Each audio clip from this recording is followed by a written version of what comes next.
Hey everybody, I'm still hard at work on the third installment of the Ace Attorney retrospective, but while you wait, did you realize another Capcom classic is headed back to our screens pretty soon? That's right, Ghost Trick Phantom Detective releases on modern consoles on June 30th, 2023, and there's no better time to play it for the first time, is there? Kinda like me. I'm playing it fully for the first time, and I'm playing it a little bit early because of a truly unexpected turn of events.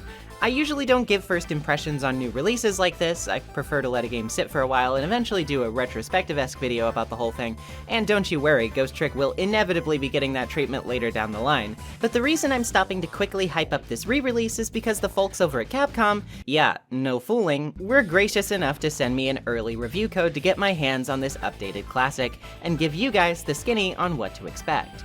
That said, of course, regardless of the kind gesture, I will be as honest as possible with my thoughts here, so just keep that in mind. I'm not being paid to say any of this stuff, I just felt obliged to offer my sincere first impressions since I didn't have to buy it myself. Ghost Trick was originally released on Nintendo DS in 2010, a puzzle-adventure mystery from the hands of Ace Attorney series creator Shu Takumi himself. It was a beloved little title, but it came pretty close to the end of that handheld's lifespan, and it has remained a long-loved gem with a bit of a cult following since then.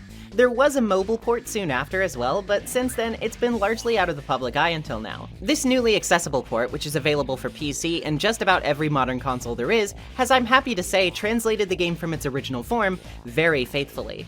One would expect a game with touchscreen controls to have a harder time adapting, but I'm happy to say Capcom have done a very good job tinkering with the mechanics to make the game shine just as brightly as it ever did. This game shines most brightly in its story and gameplay, speaking of which. Since this is not a full retrospective of my usual style, I'm going to remain somewhat brief on story details here, as I'd rather do Capcom a favor and send some curious customers their way for now. But to give you a brief but tantalizing hook to get you interested, it goes a little something like this. You awaken in a junkyard. A woman is being held at gunpoint by a mysterious hitman, but you can do nothing to save her because you've already been axed yourself. It's only a matter of moments until the poor girl is put out of her misery too. But when a mysterious spirit inhabiting a lamp informs you about your newfound powers of the dead, you reverse time 4 minutes and are given a job. Save this woman's life. These powers of the dead allow your spirit to hop from object to object to perform ghost tricks, manipulations of all that is inanimate, using whatever you can to create chain reactions and avert fate. Your name is Sissel, and if you want to solve the mystery of your own death, this girl, Lynn, is just the starting point of your journey. In saving her life, you will create a chain reaction, a new present where a new story will unfold. Along the way, you'll meet a colorful cast of characters, all with very distinct and entertaining personalities, as you help Sissel navigate the spirit world in search for the clues you need to rest in peace. Only problem is, you've only got until sunset before your spirit disappears for good, and there are plenty of crazy things happening in this city tonight.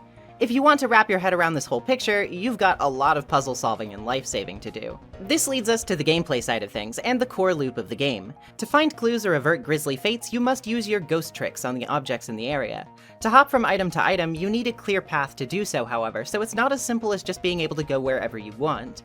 Inevitably, this requires quite a bit of clever thinking and trial and error, where you will essentially be creating a Rube Goldberg machine-esque sequence that you follow to get a job done.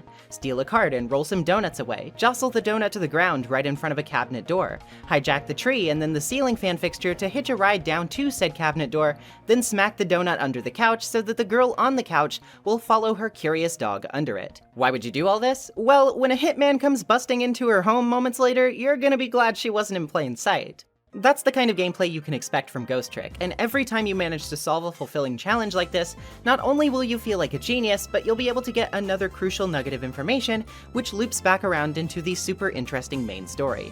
The incentive loop is perfect. Each challenge feels meaty enough to keep you guessing for a while, but never too needlessly elaborate to the point of dragging. This isn't to say, of course, that the challenge level remains static. Things may start pretty simply, but they definitely require more thinking as you go. More than that too, these aren't simply a matter of doing the right things, but also doing them at the right times. Reflexes are also a crucial part of the puzzle solving in Ghost Trick, which rackets up the tension even when you know what you're doing. This gives a lot of puzzles another ingredient which spices up the whole affair, which is time sensitivity. You can do everything right, but if you do it at the wrong time, you're still going to be screwing it up. Thankfully, you'll have as many tries as you want in particular sections to try again and again, and you don't even have to wait until the end of a loop to reset things if you know you already fumbled it. There are also usually at least 1 or 2 checkpoints along the way if you make some progress and don't want to start all the way over. My only complaint with a lot of these challenges is simply that there's no way to fast forward the proceedings, as I'll often encounter a situation where I know what to do, I just have to nail the timing, and if I fail it, it is a bit tedious to have to sit through the starting stages again just to get another go. I do wish the in-game controls menu was a bit more intuitive also.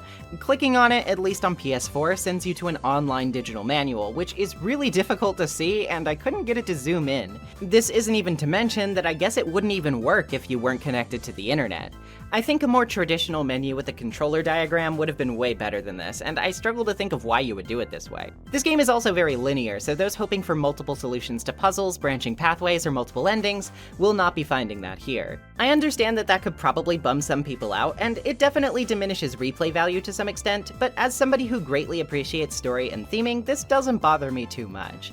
Takumi does a very good job as usual with delivering the core messages he wants to get across and doing so through his characters and story, and having to account for multiple different paths makes that a much more difficult job in design, in budget, and just overall cohesiveness. I don't blame the devs for keeping their vision straightforward here. It's the best way to ensure they succeed at what they want to do, and in this case I think it definitely pays its dividends. The art here looks just as great as it ever did, translating the charming, cartoony pixel artwork and designs of artist Koki Kinoshita to a higher resolution flawlessly.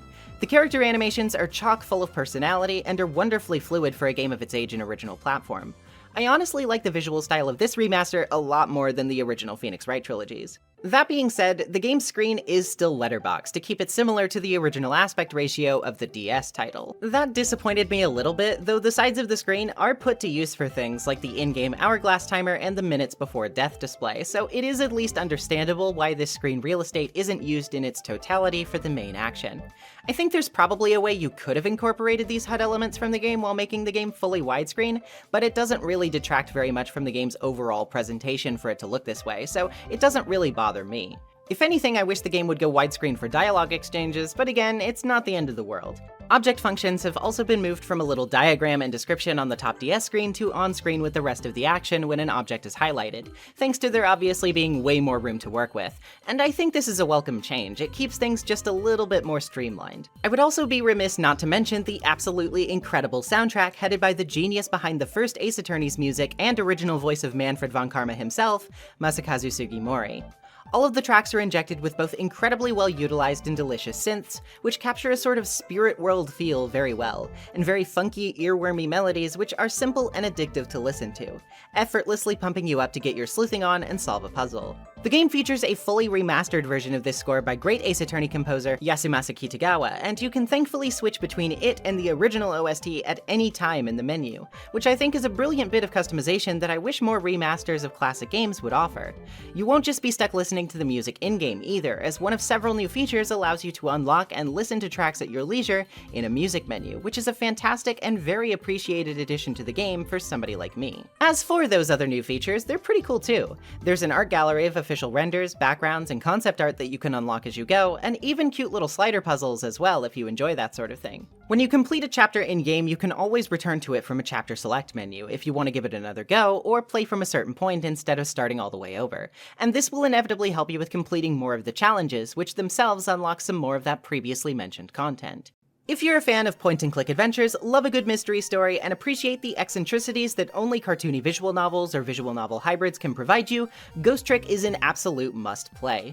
It always has been if the long-standing cult following it's had is anything to go by, but now it's even easier than ever to do so. It only costs $30, and considering that it will take you at least 10 hours, if not more, to finish a first playthrough, provided you're not a dirty cheater, I'd say it's well worth that price.